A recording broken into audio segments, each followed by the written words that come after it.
you really need to go 3D with roads, and by using tunnels, you can essentially create like a wormhole, like a warp tunnel from one part of a city to another, and alleviate traffic. And we've actually already done this proof of concept in Vegas. So there are working tunnels in Las Vegas that you can use where that'll just, it feels like teleporting from one part of Vegas to another.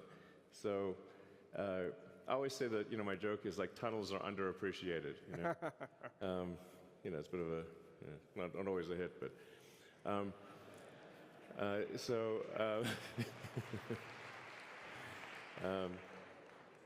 Yeah, and then XAI is just trying to solve general purpose artificial intelligence. The goal with XAI is to have a maximally truth-seeking AI. And it's important to be a maximally truth-seeking AI in order to understand the universe. Mm-hmm.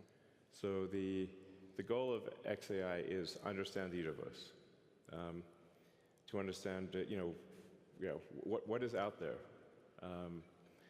where's the universe going, where did it come from, what questions. In fact, I think maybe the biggest thing is what questions do we not know to ask? Once you know the question, the answer is usually the easy part. So the goal of XAI is to help understand the universe and yeah, that's the goal. And help people answer any questions along the way, of course. But I mean, that's my philosophy. My philosophy is one of curiosity, just trying to understand the nature of reality. So I know you had a long day, but we also have the Honorable President and His Royal Highness Saidi hitting the stage soon. Yes. So this is a historic day, a partnership about how we could join hands together, as we have joined hands in the past 92 years, on building a factor-based economy to help the world and power up 20% of the energy mix, which is very critical today to the AI intelligence age, the digital age, and how we have reformed, and with the intelligent age. And we could not be more appreciative of having a lifetime partner and a friend like you, Elon, to the kingdom. Thank you. Joining hands on XAI, Starlink, and robotics and Tesla. Thank you so much on behalf of the whole kingdom. And we look forward to continue the partnership. Thank you. All right. Thanks, everyone. Thank you. Thank you. Please. All right.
Your Royal Highnesses, Your Excellencies, distinguished guests, ladies and gentlemen, as you can see, the arrival of His Royal Highness, Prince Mohammed bin Salman bin Abdulaziz Al Saud, the Crown Prince and Prime Minister, and Mr.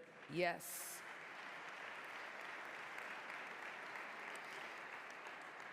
Alongside Mr. Donald J. Trump, the 45th and 47th President of the United States of America.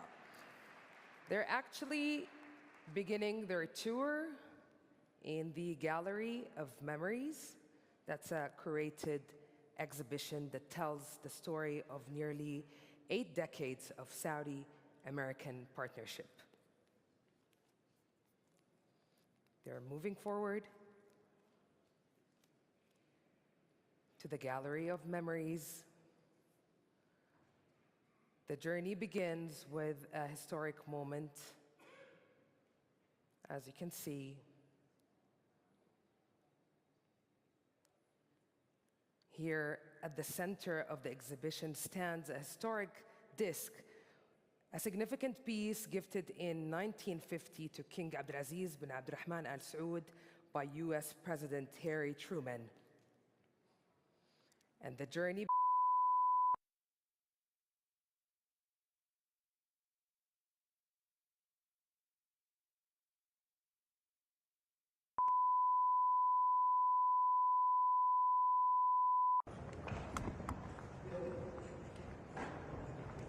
beautifully fast.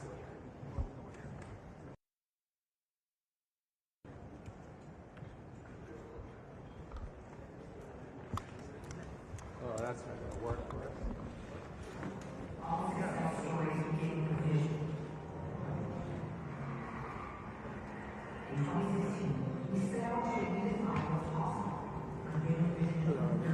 The Kingdom's national roadmap and strategic investment, empowering people, reshaping the economy, and positioning the Kingdom as a global hub for investment and opportunity.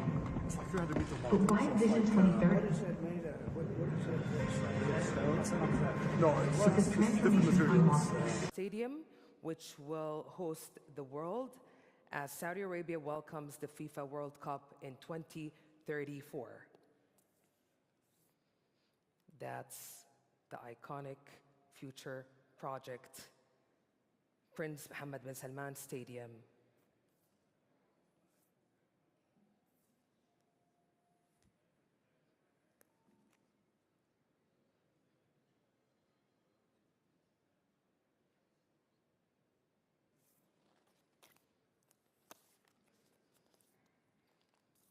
And now, the journey brings the distinguished leaders to the Prosperity Hall, a celebration of enterprise and partnership.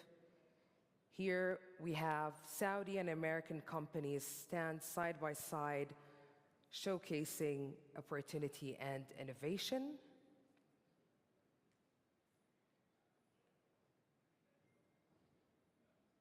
This is prosperity redefined, ladies and gentlemen.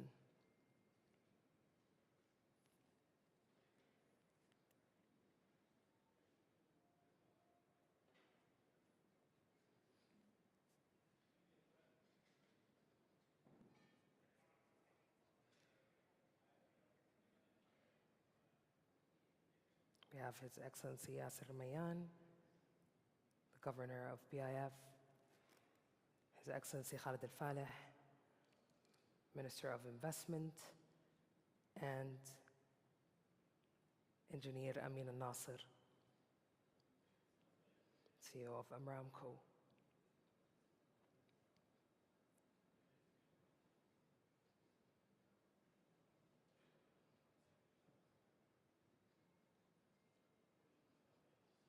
They're standing now in front of Aramco's booth, taking the tour in the Prosperity Hall. As we mentioned, it's a celebration of enterprise and partnership, showcasing untapped opportunities and innovation. Here we have Jerry Anzarillo. This is the master plan for Diriyah,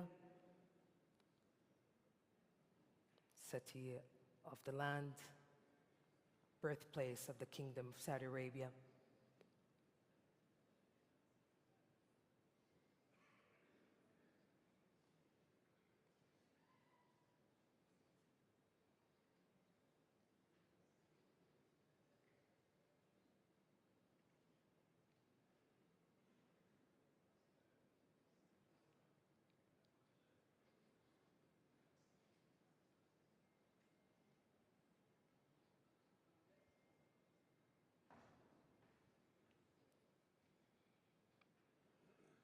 But if you look here, right, we'll show them tonight. You know, we don't have the time. But I think this one tonight it goes up and down. Yeah.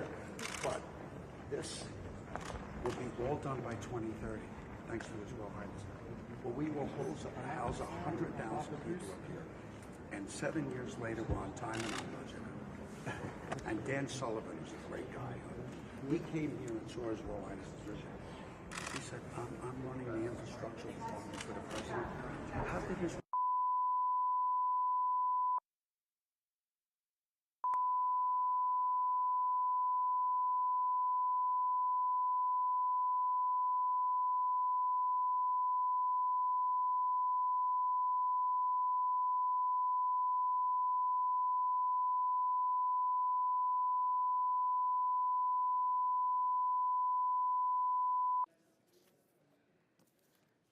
And for that,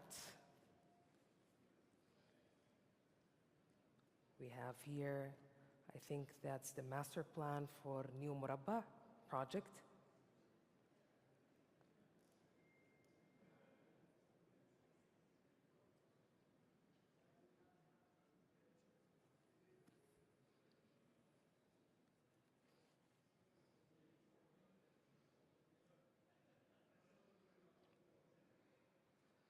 A project that's redefining urban design, planning, and development.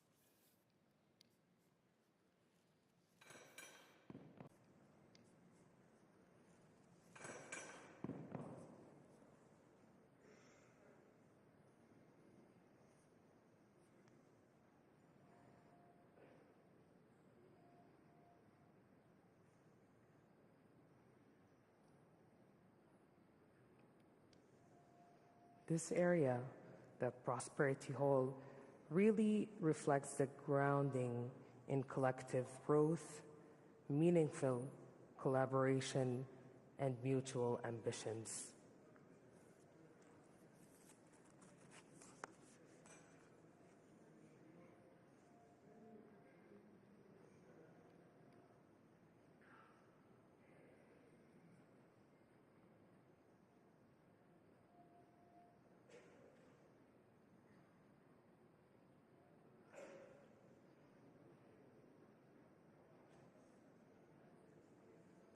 Now they're taking a look at the Red Sea Global. Here's the CEO, John Pagano, having a conversation with His Royal Highness Prince Mohammed bin Salman bin Abdulaziz, the Crown Prince and Prime Minister, and the 45th and 47th President of the United States of America, Mr. Donald J. Trump.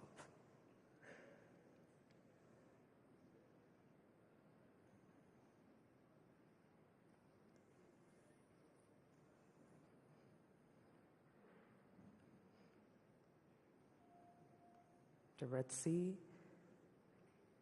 Global, redefining regenerative tourism locally, regionally, and globally.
As you can see, distinguished guests, ladies and gentlemen, the distinguished leaders are making their way to the plenary hall here as I ask you, all distinguished guests,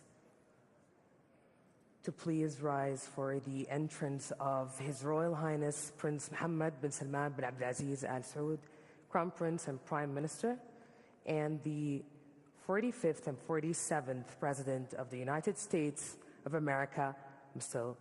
Donald J. Trump. Thank you.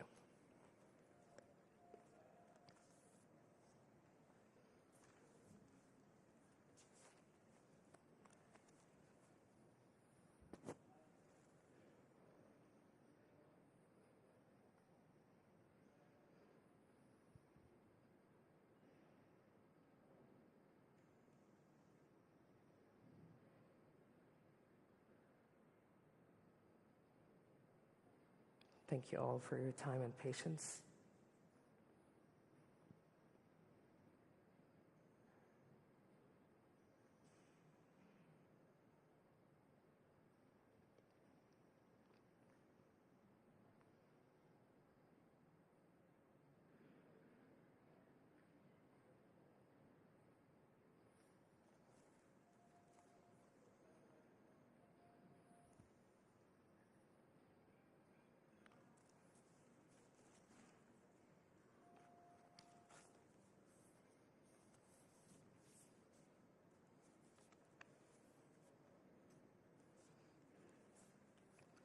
Here in this spot, the Journey of Transformation Saudi Vision 2030 Gallery. It's a forward-looking space that brings to life the kingdom's national transformation. Here we see a full scoop of Saudi Vision 2030, innovation at scale, economic diversification, flourishing tourism, and expansive opportunities to explore. And now, ladies and gentlemen, please welcome His Royal Highness Prince Mohammed bin Salman bin Abdulaziz Al 45th and 47th President of the United States of America, Mr. Donald Trump.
Assalamu alaikum wa rahmatullahi wa barakatuh. Your Royal Highness, Prince Mohammed bin Salman bin Abdulaziz Al Saud, Crown Prince and Prime Minister, and the 45th and 47th President of the United States of America, Mr. Donald Trump. Ladies and gentlemen, it's truly an honor to welcome you all to the Saudi U.S. Investment Forum here in the vibrant capital of Riyadh. I'm Mu'amad Dakhil, a Saudi journalist and TV presenter, and it's my great pleasure to be here with you today as we experience a living expression of one of the most influential bilateral relationships in the modern world, the strategic partnership between the Kingdom of Saudi Arabia and the United States of America. And today, here in this room, it manifests in a very tangible, dynamic form with 140 distinguished global speakers, 2,500 delegates in attendance with us today, 15 pivotal panel discussions, and focused dialogues across very critical sectors. And at the center of this momentum are the strategic economic partnership agreements. Signed today, we're talking about 145 investment agreements totaling more than $300 billion US. What a momentum, what a moment. Yes.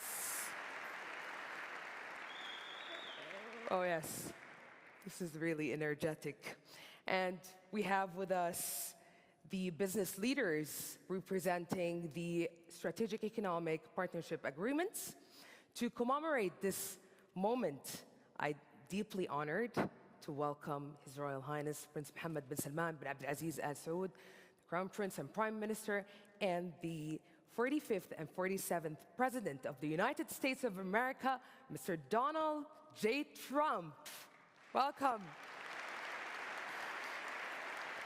Please join the business leaders representing the strategic economic partnership agreements for a memorable photograph. Ladies and gentlemen, a big round of applause and a deep appreciation for this moment and for our distinguished leaders.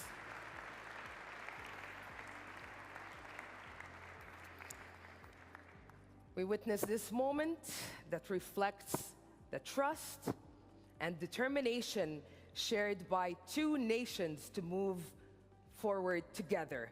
As you can see, the leaders at the center of this frame shaping the next phase of prosperity for both nations, the Kingdom of Saudi Arabia and the United States of America.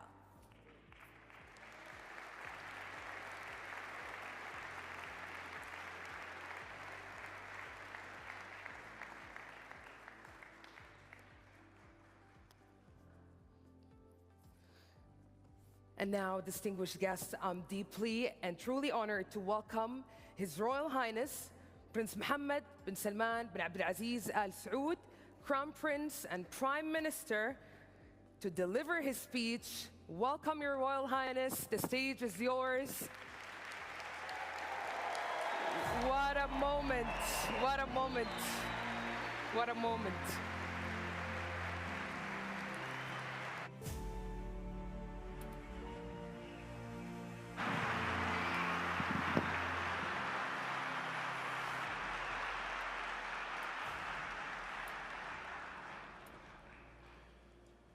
فخامة الرئيس دونالد ترامب، ضيوفنا الكرام، السلام عليكم ورحمة الله وبركاته.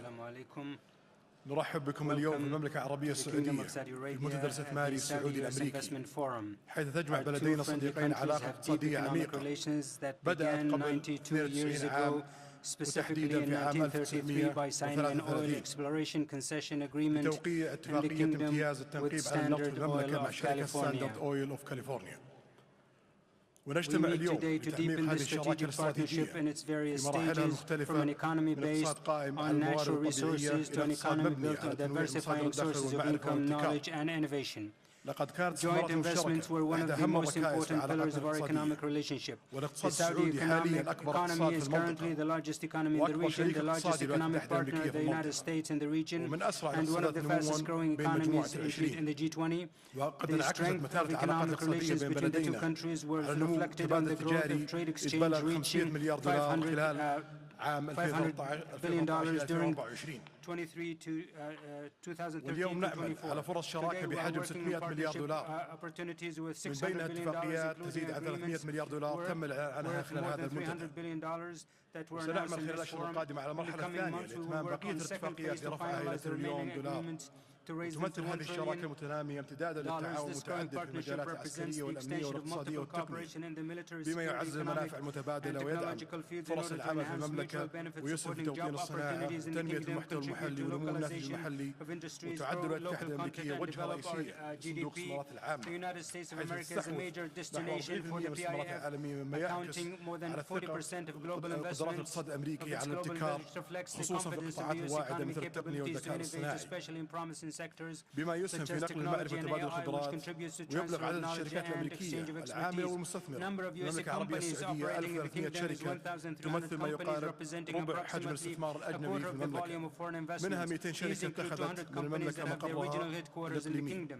في The المنطقة. kingdom's Vision لقد 2030 was استطاعت able to رؤية achieve 2030 most of its أن تحقق targets. معظم It is مستهدفاتها bringing about an وتحدث unprecedented تحول economic اقتصادي غير مسبوق transformation that يهدف إلى aims to تنويع الاقتصاد diversify وتمكين the القطاع economy and الخاص empower the ليكون private محرك sector رئيسي to للنمو be في the main أكبر driver اقتصاد of في growth المنطقة. and the largest economy in the وقد region. ارتفعت صادرات Non-oil المملكة غير exports have النفطية ل increased 82 مليار $82 دولار billion في عام in 2024 24. كما تم توظيف Additionally, أكثر over من 1,400,000 million male and مواطن female citizens were وانخفضت نسبة employed. The البطالة إلى أدنى unemployment مستوى rate لها fell to its تاريخيا lowest historical مع levels تضاعف with the إسهام multiplication المرأة of في women's سوق العمل. contribution to the labor market. ختاما In conclusion, إنني Mr. فخامة الرئيس President, على I am ثقة أننا confident اليوم that today we نواصل will البناء معكم continue to build with ومستعدين you based on the ومستندين foundations إلى of أسس these شراكة close وثيقة ببلدينا وما partnership وقعنا عليه اليوم هو between our جزء two من طموح countries. What we أكبر signed today is يستثمر فرص part of a التعاون greater وتبادل ambition that invests the وتبادل opportunities المنافع for بيننا. cooperation and فخامة exchange الرئيس of أن عملنا benefits. Mr. المشترك President, our لا joint يقتصر action على is not التعاون limited الاقتصادي to وإنما يمتد economic إلى cooperation عمل but على extends إحلال الأمن towards bringing والسلام about في المنطقة security, والعالم. stability, peace مجددا in ترحيبي the region and the بفخامتكم world. في Once المملكة again, I العربية welcome you السعودية ونتطلع in الآن the Kingdom of Saudi للاستماع Arabia. I لكلمة look فخامتكم. forward to listening شكرا. to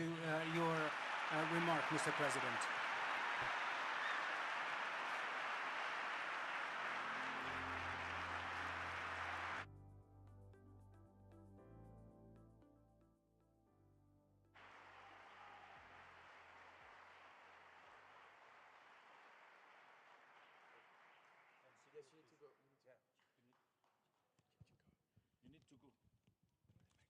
And I'm proud to be an American, where at least I know I'm free.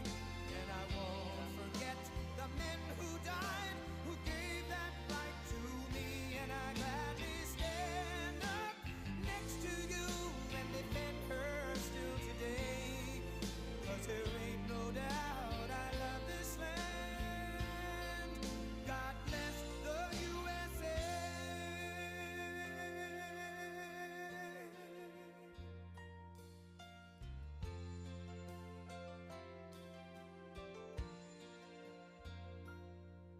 From the lakes of Minnesota to the hills of Tennessee, across the plains of Texas, from sea to shining sea, from Detroit down to Houston and New York to LA, where there's pride in every American heart, and it's time we stand and say that I'm proud to be an American, where at least I know I'm free. And I won't forget the men who died, who gave that right to me. And I gladly stand up next to you and defend her still today. 'Cause there ain't no doubt I love this land. God bless the USA.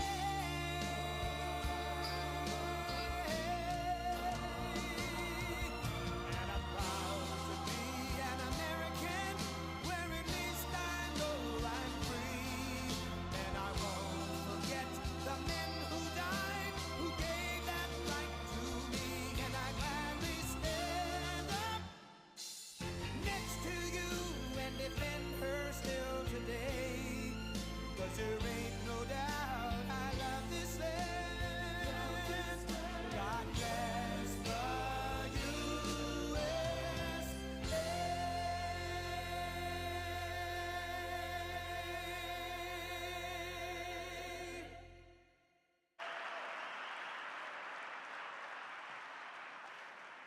Well, thank you very much. It's an honor to be here. What a great place. What a great place, but more importantly, what great people. I want to thank His Royal Highness, the Crown Prince, for that incredible introduction. He's an incredible man. Known him a long time now. There's nobody like him. Thank you very much. Appreciate it very much, my friend. And it's a tremendous honor to return to this beautiful kingdom and be welcomed back with such extraordinary generosity and warmth. I've never forgotten the exceptional hospitality showed to us by King Solomon, who's just we talk about a great man. That is a great man. That is a great man, a great family. Now, that visit took place exactly 8 years ago. The graciousness of the royal family and the Saudi people is really unsurpassed, no matter where you go. Let me also thank the countless ministers, government officials, business leaders, and distinguished guests for that warm welcome. Very warm, and I know so many of you. I'd like to call out all of your names, but we have a lot of problems. We'd be here for a long time. We don't want that, so don't be upset. With this historic state visit, we celebrate more than 80 years of close partnership between the United States and the Kingdom of Saudi Arabia. Ever since President Franklin Roosevelt met with King Solomon's father, King Abdul Aziz, aboard the USS Quincy in 1945, the U.S. Saudi relationship has been a bedrock of security and prosperity. Today, we reaffirm this important bond, and we take the next steps to make our relationship closer, stronger, and more powerful than ever before. It is more powerful than ever before.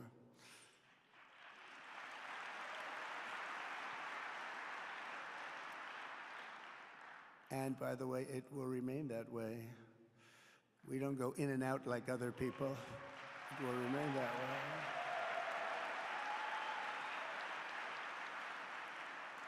I've come this afternoon to talk about the bright future of the Middle East, but first let me begin by sharing the abundance of good news from a place called America. In less than 4 months, our new administration has achieved more than most other administrations accomplish in 4 years or even 8 years. We've actually done, for the most part, more. The day I took office, we inherited, thank you. Thank you. The day I took office, we inherited a colossal invasion on our southern border, an invasion like you'd never want to see here. Nobody should ever want to see it. But within weeks, we slashed illegal border crossings to an all-time low, down 99.999%. That's good, even for this great gentleman standing right in front of me. That's a good number. We had hundreds of thousands of people. They came in at the same time last year, and last month we had, in this massive border, 3 people that got in. That's quite a difference, and we have no choice but to get a lot of the people that came in because they were not the best people. They were, in many cases, very bad people. We're getting them out. We're getting them out very fast. We're bringing them back to where they came from. We have no choice. After years of military recruiting shortfalls, enlistments in the U.S. Armed Forces are now the highest in 30 years because there is such an incredible spirit in the United States of America. We have tremendous spirit again. Just about a year ago, it was a big story, front page on every paper all over the world, that nobody wanted to enlist in our military, meaning we were way under enlisted. And just last week it came out that we had the strongest enlistment. They say 30 years, but probably it's maybe ever. They don't go back that far. It's the best, and that includes police officers, firemen, everything else. Is a great spirit in the United States right now. A brand new poll from Rasmussen just showed that the number of Americans who believe the nation is on the right track, they have a right track, wrong track, is now the highest in over 20 years. And it hasn't been anything like this because for many years it was the wrong track. And I can tell you for the last 4 years it was definitely the wrong track, but it's the highest it's been in many, many years. We renamed the Gulf of Mexico into the Gulf of America. That was very popular, other than perhaps with Mexico. And most importantly for the people in this room, the days of economic misery under the last administration are rapidly giving way to the greatest economy in the history of the world. We are rocking. The United States is the hottest country, with the exception of your country, I have to say, right? I'm not going to take that on. No, Mohammed, I'm not going to take that on. Wouldn't that be a terrible thing if I made that full statement? But I will not do it. You're hotter. At least as long as I'm up here, you're hotter. But groceries, gasoline, energy, and all other prices are down with no inflation. We have no inflation, and in a few short weeks, we've created 464,000 brand new jobs. Think of that. It's almost 500,000 jobs created just in a matter of weeks. We just reached a historic trade agreement with the United Kingdom, and over the weekend we reached a breakthrough agreement with China. Both outstanding deals. China's agreed. We have to get it down. We have to get the little details down. And Scott, you're going to work on that very hard, but China's agreed to open up to the United States for trade and everything else. But they have to do it, so we'll see what happens. But we had a very, very good meeting with both of those countries. We are cutting 10 old regulations for every new regulation. We're getting rid of all of the red tape that is so many, frankly, countries, as they get older, they develop a lot of red tape, and we're getting rid of it. We're getting rid of it at record levels. And I'm pleased to report that the United States Congress is on the verge of passing the largest tax cut and regulation cut in American history. We think we're in good shape to get that. And if we get that, that will be like a rocket ship for our country. In the first quarter of the year, the investment in America was up an astounding 22%. More than $10 trillion of new investments have been announced or are coming just since the election on November 5th. So think of that. In a very short period of time, we have over $10 trillion, and it could be much higher than that. Not everybody comes to the White House to have a news conference that they're going to be opening up in America, but they're all coming in at numbers that we've never seen before.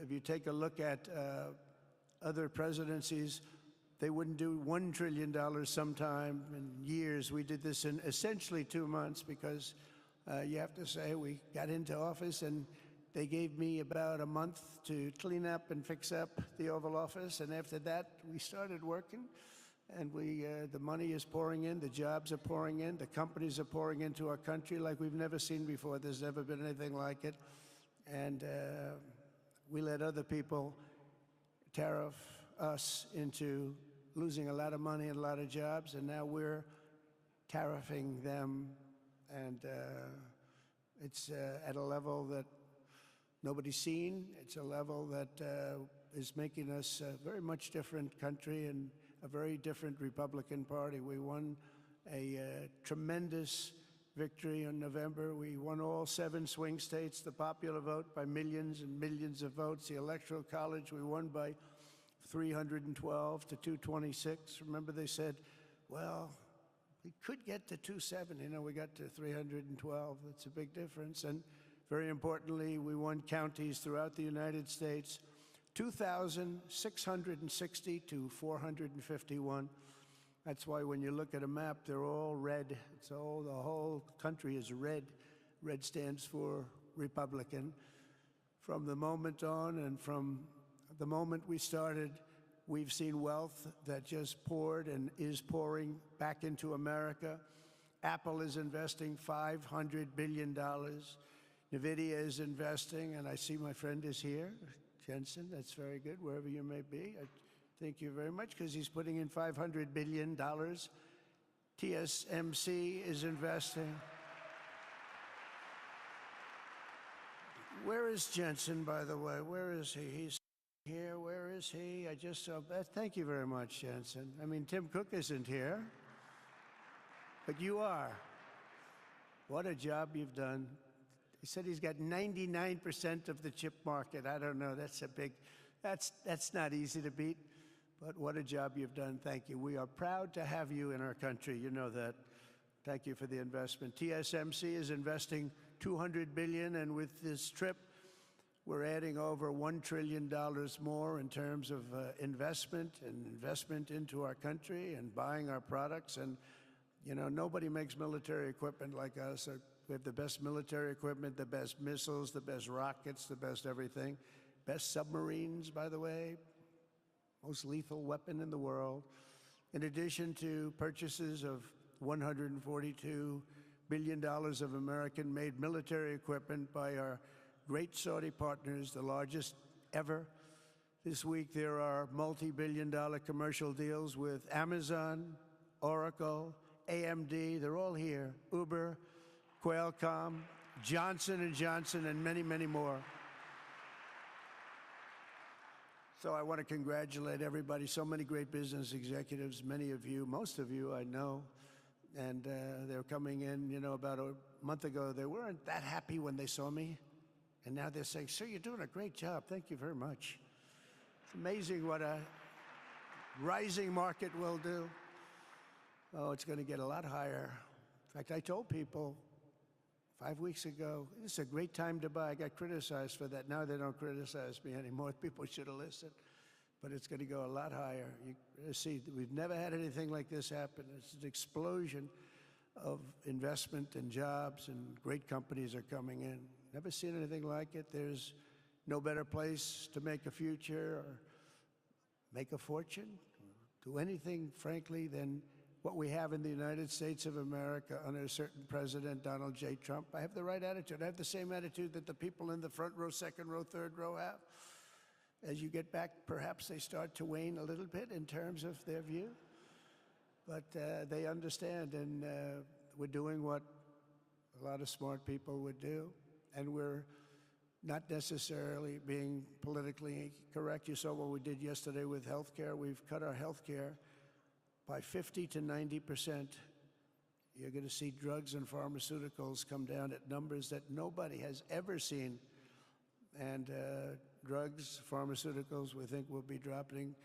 And it'll be a redistribution of costs with other nations, which really took advantage of a very nice group of people that ran our country.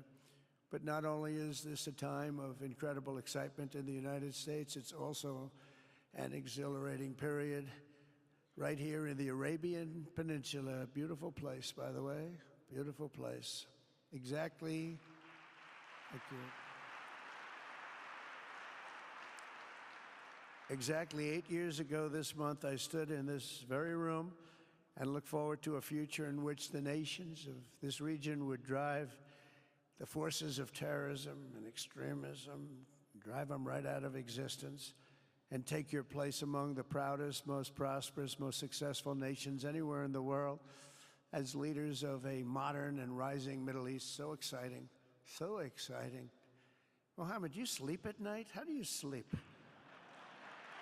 Huh? Just thinking.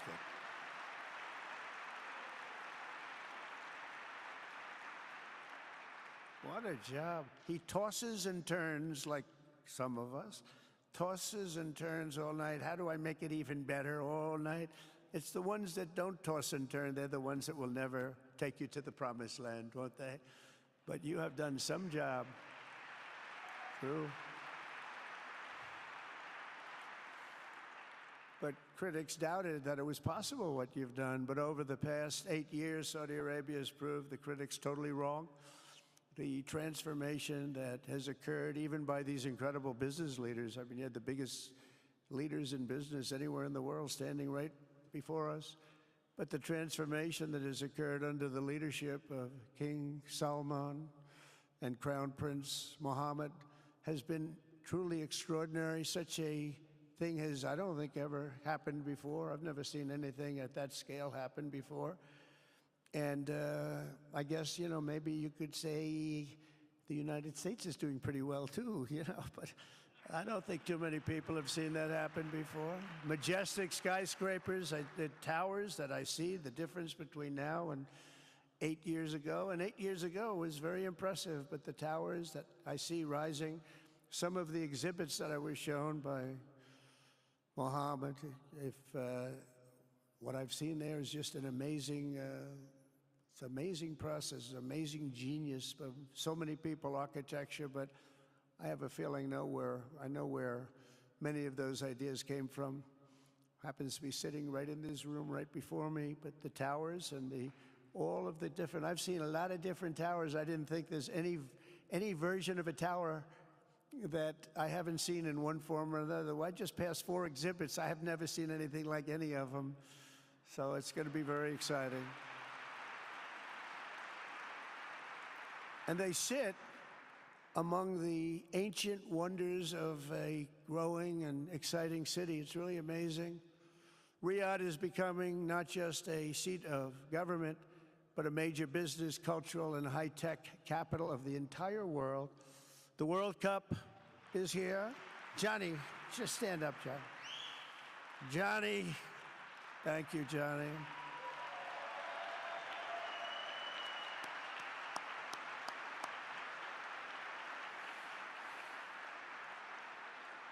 Great job, Johnny, great job. But the World Cup and the World Expo will soon be coming here, just like the World Cup is coming to the United States. It's going to be really exciting next year. The engines of Formula One racing now roar through the streets of Jeddah in a historic milestone. Other industries recently surpassed oil. Think of it, all of your other industries now have surpassed oil. I don't know if a lot of people will understand what that means. It's so big to make up a majority of the Saudi economy for the very first time ever. So think of that. Other industries are now bigger even than oil, which is always going to be a big monster. It's a big one, but that's a great tribute to you and economic development properly used. In other cities throughout the peninsula, places like Dubai and Abu Dhabi, Doha, Muscat, the transformations have been unbelievably remarkable.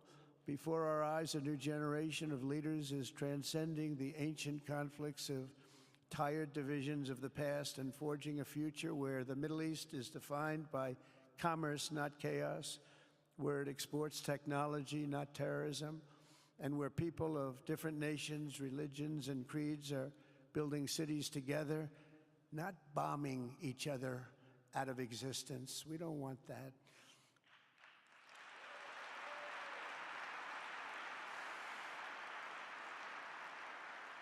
And it's crucial for the wider world to note this great transformation has not come from Western interventionists or flying people in beautiful planes giving you lectures on how to live and how to govern your own affairs. No, the gleaming marvels of Riyadh and Abu Dhabi were not created by the so-called nation builders, neocons, or liberal nonprofits like those who spent trillions and trillions of dollars failing to develop Kabul, Baghdad, so many other cities. Instead, the birth of a modern Middle East has been brought by the people of the region themselves, the people that are right here, the people that have lived here all their lives, developing your own sovereign countries, pursuing your own unique visions and charting your own destinies in your own way. It's really incredible what you've done.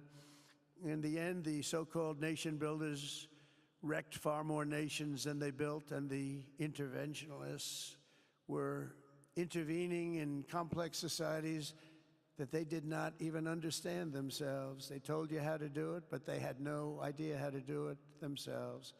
Peace, prosperity, and progress ultimately came not from a radical rejection of your heritage, but rather from embracing your national traditions and embracing that same heritage that you love so dearly.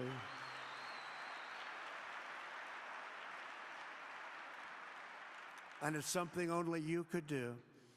You achieved a modern miracle, the Arabian way. That's a good way.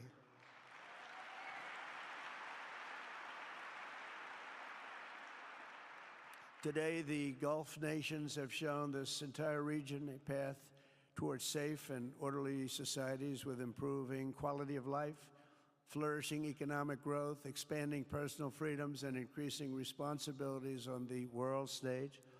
After so many decades of conflict, finally it is within our grasp to reach the future that generations before us could only dream about, a land of peace, safety, harmony, opportunity, innovation, and achievement right here in the Middle East. So beautiful. It's such a beautiful thing that's happening. I guess, you know, the people that are here can't even really appreciate it because you see it happening, and it's when you come to a place that you haven't seen in 5 years or 10 years or 20 years that it's even more incredible.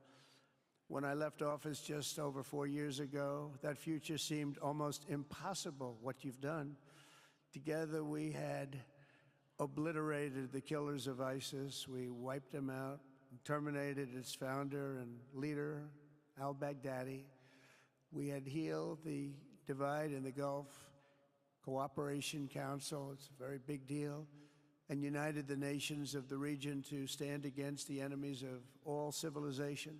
We'd imposed unprecedented sanctions on Iran and starved the regime of resources to fund terror. They were unable to fund anything because they had no money left. They had no money.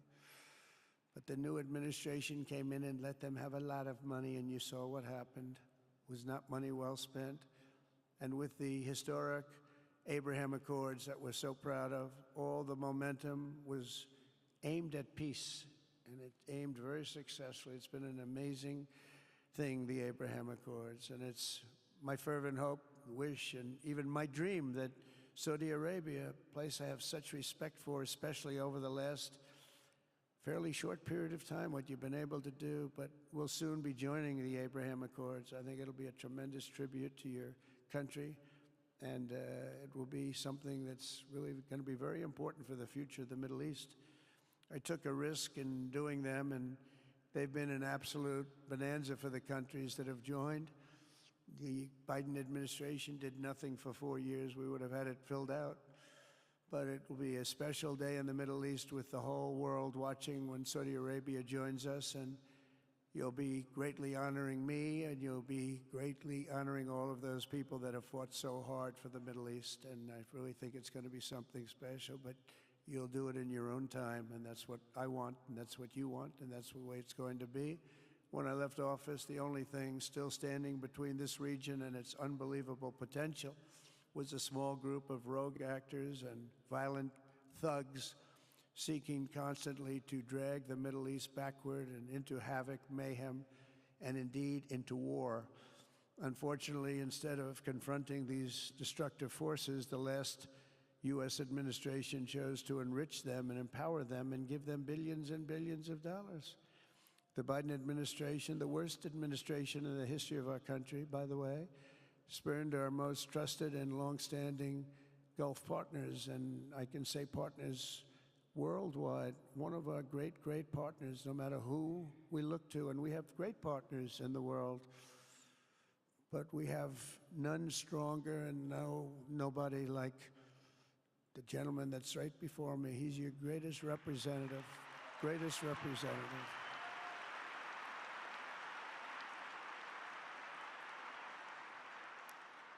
And if I didn't like him, I'd get out of here so fast. You know that, don't you? He knows me well. I do. I like him a lot. I like him too much. That's why we give so much, you know? Too much. I like you too much.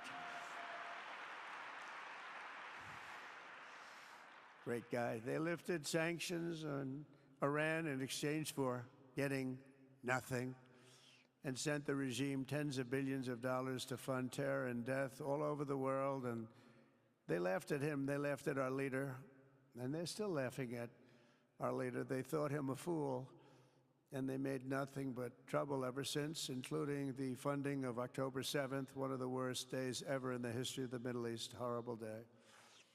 Biden removed the Houthis from the list of foreign terrorist organizations, even while missiles and drones were being launched right here at your beautiful city of Riyadh, and launched at ships if they happened to be sailing in the wrong location.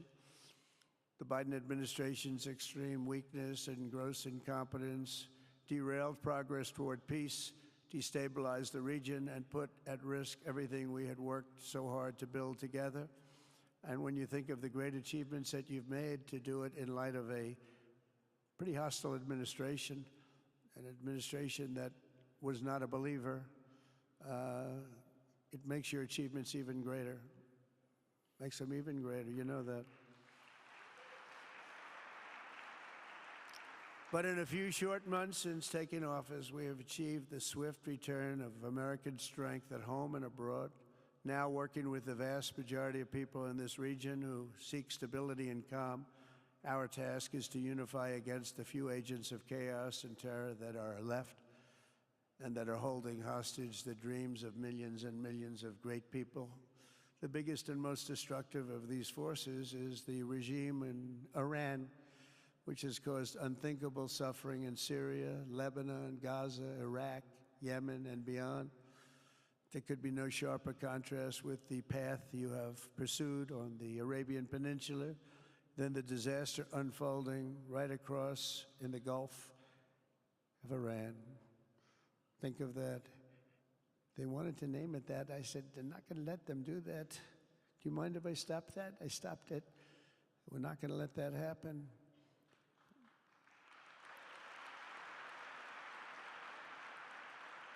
While you have been constructing the world's tallest skyscrapers in Jeddah and Dubai, Tehran's 1979 landmarks are collapsing into rubble and dust. They had it going for a little while under a much different system, but those buildings are largely falling apart, falling down, while you're building some of the world's biggest and most incredible infrastructure projects, buildings, all sorts of things you're building that nobody's ever even seen before. Iran's decades of neglect and mismanagement have left the country plagued by rolling blackouts lasting for hours a day. All the time you hear about it. While your skill has turned dry deserts into fertile farmland, Iran's leaders have managed to turn green farmland into dry deserts as their corrupt water mafia, it's called it the water mafia, causes droughts and empty riverbeds. They get rich, but they don't let the people have any of it. And then, of course, there's the key difference at the root of it all. While the Arab states have focused on becoming pillars of regional stability and world commerce, Iran's leaders have focused on stealing their people's wealth to fund terror and bloodshed abroad. Most tragic of all, they have dragged down an entire region with them. Countless lives were lost in the Iranian effort to maintain a crumbling regime in Syria. Look at what happened with Syria. In Lebanon, their Hezbollah proxies have pillaged the hopes of a nation whose capital, Beirut, was once called the Paris of the Middle East. Can you imagine? All of this misery and so much more was entirely avoidable, absolutely avoidable. And Mohammed knew that. He knew that. Smart people knew that. If only the Iranian regime had focused on building their nation up instead of tearing the region down. Yet I'm here today not merely to condemn the past chaos of Iran's leaders, but to offer them a new path and a much better path toward a far better and more hopeful future. As I've shown repeatedly, I am willing to end past conflicts and forge new partnerships for a better and more stable world, even if our differences may be very profound, which obviously they are in the case of Iran. I have never believed in having permanent enemies. I am different than a lot of people think. I don't like permanent enemies, but sometimes you need enemies to do the job, and you have to do it right. Enemies get you motivated. In fact, some of the closest friends of the United States of America are nations we fought wars against in generations past, and now they're our friends and our allies. I want to make a deal with Iran. If I can make a deal with Iran, I'll be very happy if we're going to make your region and the world a safer place. But if Iran's leadership rejects this olive branch and continues to attack their neighbors, then we will have no choice but to inflict massive maximum pressure, drive Iranian oil exports to zero like I did before. If you know that, they were a virtually bankrupt country because of what I did. They had no money for terror, they had no money for Hamas or Hezbollah, and take all action required to stop the regime from ever having a nuclear weapon. Iran will never have a nuclear weapon.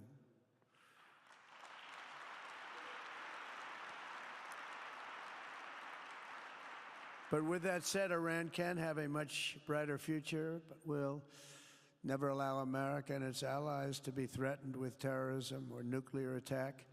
The choice is theirs to make.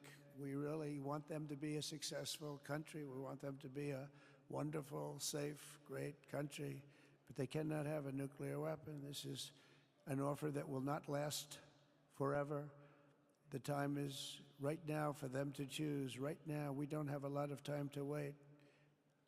Things are happening at a very fast pace. They're happening right here. They're happening at a very fast pace. So they have to make their move right now, one way or the other. Make your move. As I said in my inaugural address, my greatest hope is to be a peacemaker and to be a unifier. I don't like war.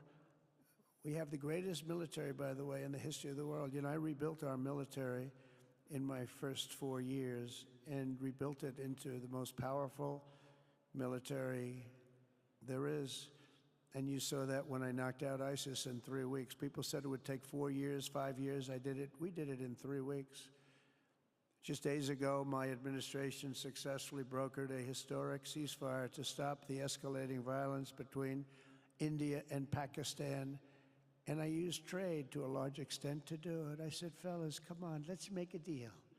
Let's do some trading. Let's not trade nuclear missiles. Let's trade the things that you make so beautifully. And they both have very powerful leaders, very strong leaders, good leaders, smart leaders. And it all stopped. Hopefully it'll remain that way, but it all stopped. I was very proud of Marco Rubio and all of the people that worked so hard. Marco, stand up. What a great job you did on that. Thank you, J.D. Vance, Marco. The whole group worked with you, but it was a great job. And I think they're actually getting along. Maybe we can even get them together a little bit, Marco, where they go out and have a nice dinner together. Wouldn't that be nice?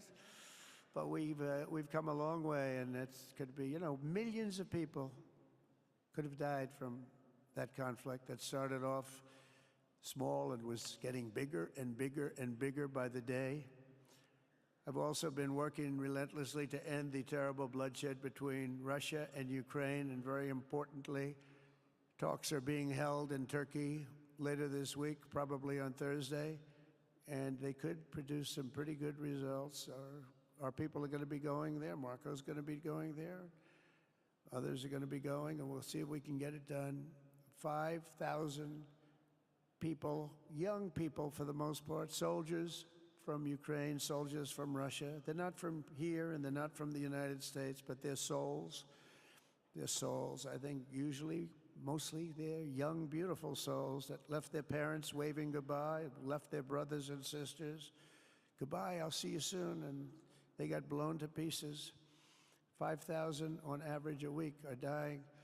And people are dying elsewhere in the region, but tremendous numbers like we haven't seen since World War II are dying. And I want to stop it. I want to stop it. It's a horrible war. Would have never happened if I were president.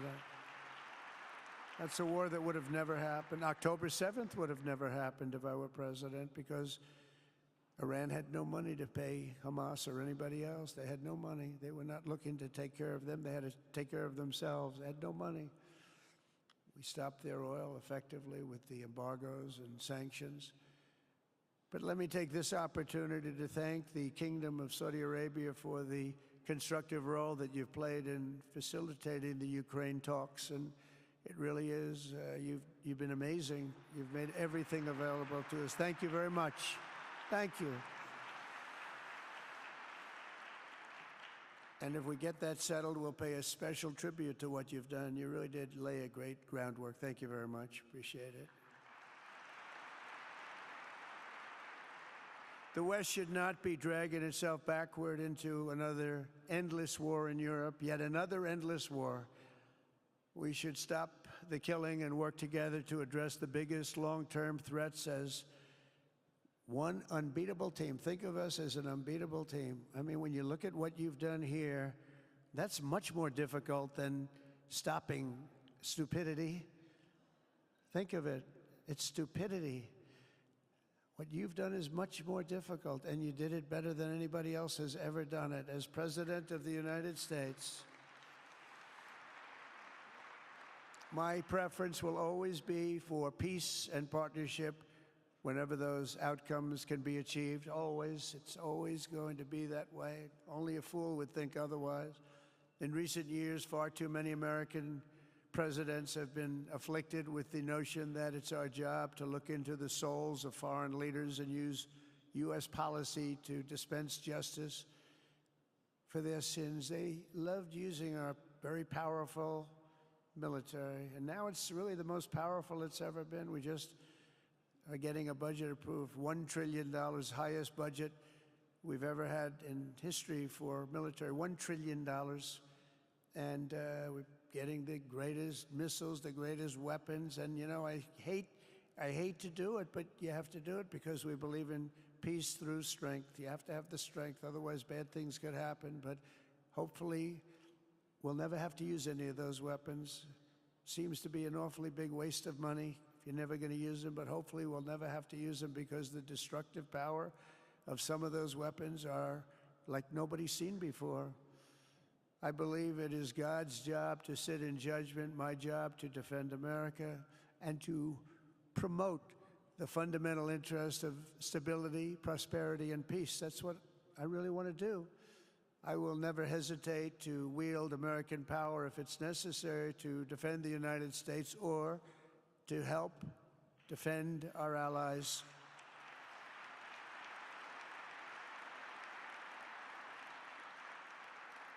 And there will be no mercy for any foe who tries to do us or them harm. We will have no mercy. They understand that. That's why I've been pretty lucky. A lot of people think, you know, he's looking to fight. He's looking to fight, and things get settled. It's an amazing thing when they really think you mean it.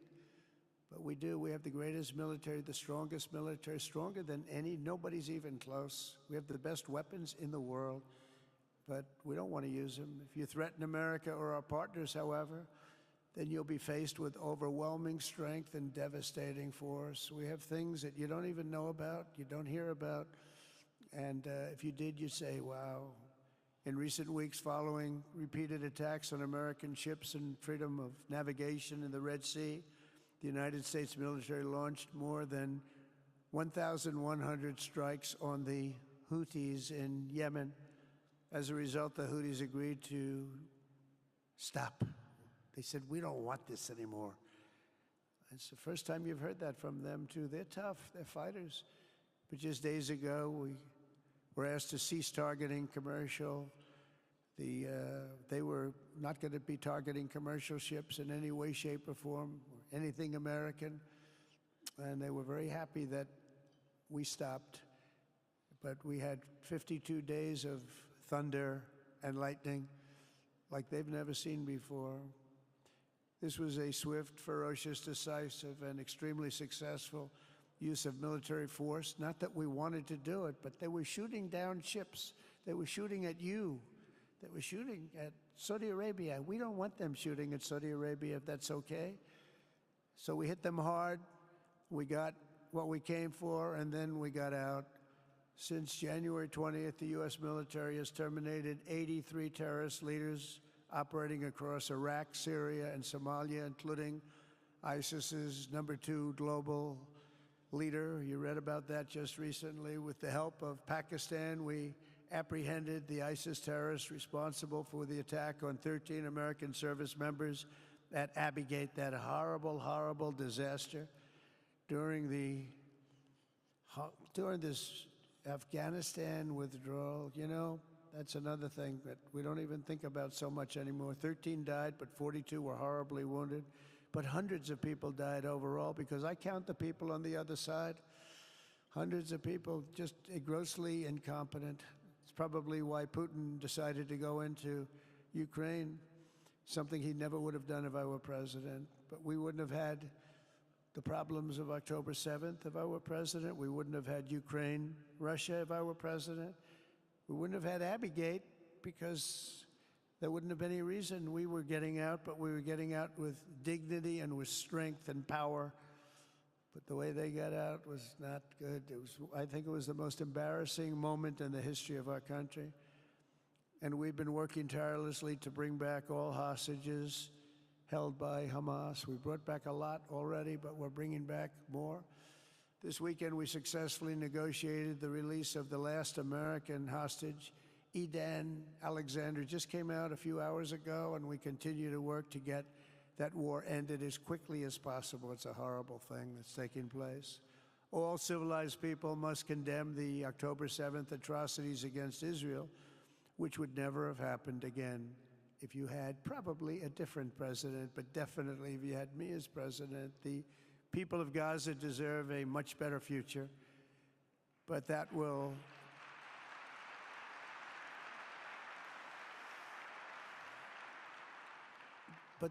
or can not occur as long as their leaders choose to kidnap, torture, and target innocent men, women, and children for political ends. The way those people are treated in Gaza, there's not a place in the world where people are treated so badly. It's horrible. After years of suffering, two of the nations most ravaged by terror are finally beginning to end their long nightmares under the new generation of leaders. In Lebanon, where a friend of mine has just become the ambassador. He's going to be great. I said, you know, that could be a very dangerous job. He said, I was born there. I'm Lebanese. I love that country. I said, but it's very dangerous. You know, this is a friend of mine from New York. I said, but it's very dangerous. Are you sure you want to do it? I never thought of him as being a warrior, but he is a warrior. He loves his country. He said, if I'm injured or die, I'm dying for a country that I love. He grew up there. It's horrible what's happened in Lebanon, but you have a great ambassador, I can tell you that. In Lebanon, which has been endlessly victimized by Hezbollah and their sponsor, Iran, a new president and prime minister have brought the first real chance in decades for a more productive partnership with the United States, and we're going to work with their new ambassador and everybody else, Marco, and we're going to see if we can really help them out and let them get over that very high grid that they're going to have to get over. My administration stands ready to help Lebanon create a future of economic development and peace with its neighbors. They have tremendous people in Lebanon, doctors, lawyers, great professional people. I hear it so many times. Likewise, in Syria, which has seen so much misery and death, there is a new government that will hopefully succeed in stabilizing the country and keeping peace. That's what we want to see in Syria. They've had their share of travesty, war, killing, many years. That's why my administration has already taken the first steps toward restoring normal relations between the United States and Syria for the first time in more than a decade. And I'm very pleased to announce that Secretary Marco Rubio will be meeting with the new Syrian foreign minister in Turkey later this week. And very importantly, after discussing the situation in Syria with the Crown Prince, your Crown Prince,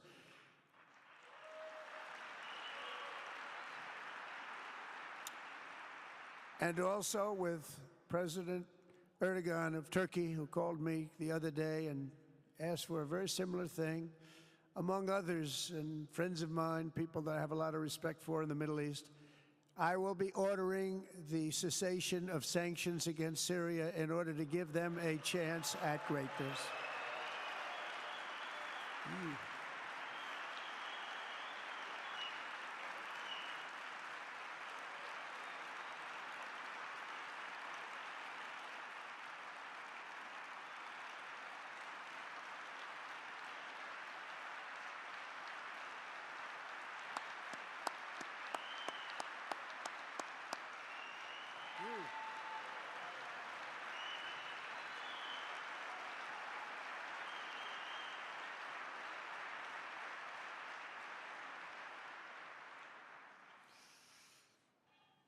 Oh, what I do for the Crown Prince. The sanctions were brutal and crippling and served as an important, really an important function, nevertheless, at the time. But now it's their time to shine. It's their time to shine. We're taking them all off, and they're going to have, I think they're going to have, based on the people and the spirit and everything else that I'm hearing about. So I say good luck, Syria. Show us something very special like they've done, frankly, in Saudi Arabia, okay? They're going to show us something special. Very good people. Everywhere we can, my administration is pursuing peaceful engagement, offering a strong and steady hand of friendship to all that will take it in good faith. Together, we have made unprecedented strides and tremendous progress, and we're still just at the dawn of the bright new day that awaits for the people of the Middle East, the great, great people of the Middle East. If the responsible nations of this region seize this moment, put aside your differences and focus on the interests that unite you, then all of humanity will soon be amazed at what they will see right here in this geographic center of the world. It really is. It's like a center of the world and the spiritual heart of its greatest faiths. For the first time in 1,000 years, the world will look at this region not as a place of turmoil and strife and war and death, but as a land of opportunity and hope, just like you've done right here, a cultural and commercial crossroads of the planet. Security and stability will lift millions into lives of safety and success, and the nations of this region will be free to realize your highest destinies, honor your proud histories, harness amazing new opportunities, and bring incredible glory to Almighty God. People will come from all over the globe to be inspired by the cities you build, the businesses you create, the technologies you invent, and the beauty, talent, and potential you unleash right in the hearts of your citizens. Each of you will be able to take tremendous pride in the legacy you will leave to your children, because you will have given them the ultimate blessings of prosperity and peace. So important. In the United States, we've launched the golden age of America. It's the golden age. We see it. We see it with all that money, trillions and trillions of dollars pouring in, hundreds of thousands of jobs coming in with it. And with the help of the people of the Middle East, the people in this room, partners throughout the region, the golden age of the Middle East can proceed right alongside of us. We will work together. We will be together. We will succeed together. We will win together. And we will always be friends.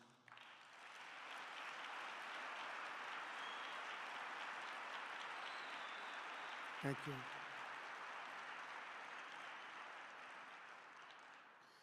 So, Mohammed, I want to thank you again very much for having me. And as a representative of what I think is the greatest nation in the world, we are with you all the way, and you have a tremendous future. Thank you very much. And please pay my respects to your father. Thank you very much. Thank you.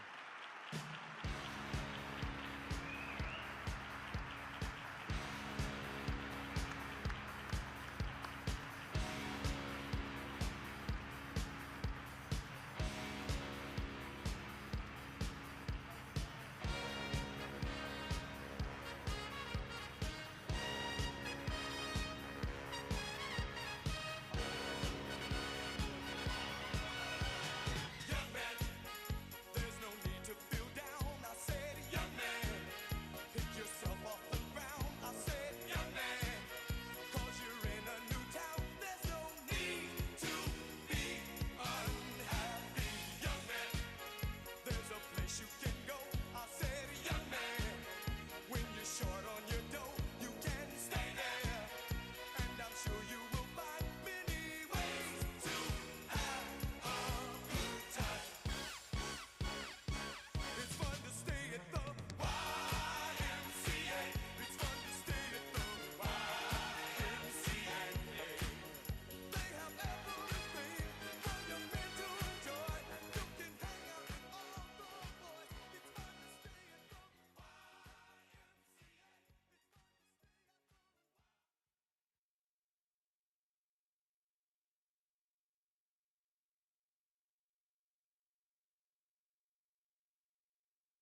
Ladies and gentlemen, distinguished guests, please remain seated as the distinguished leaders depart the plenary. Thank you.